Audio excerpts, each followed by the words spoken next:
Questi PON sono stati importantissimi perché per la prima volta i moduli sono stati indirizzati a tutti gli alunni, nel senso partendo proprio dalla scuola dell'infanzia fino alla secondaria di primo grado. L'attività teatrale è come dire, una delle cose che in questi anni abbiamo cercato di utilizzare a 360 gradi, col teatro e con percorsi organizzati in maniera specifica.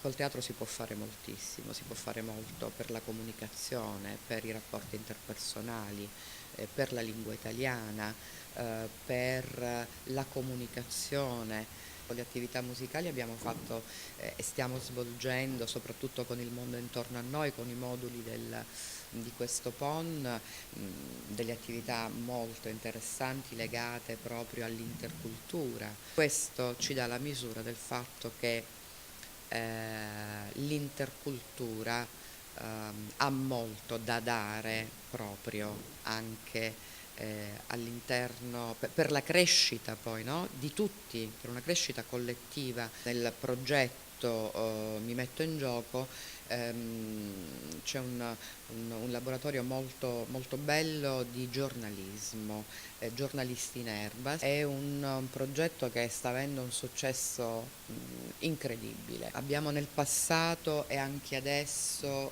avuto la possibilità di catturare l'attenzione di quei ragazzi che magari, come dire, avevano un problema di frequenza saltuaria.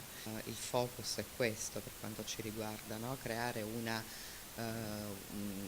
didattica attraente, cioè che porti i ragazzi a scuola, ma che li porti col piacere. Sono comunque attività trasversali che durante le ore curriculari hanno un loro apporto, un loro approccio e una loro continuità.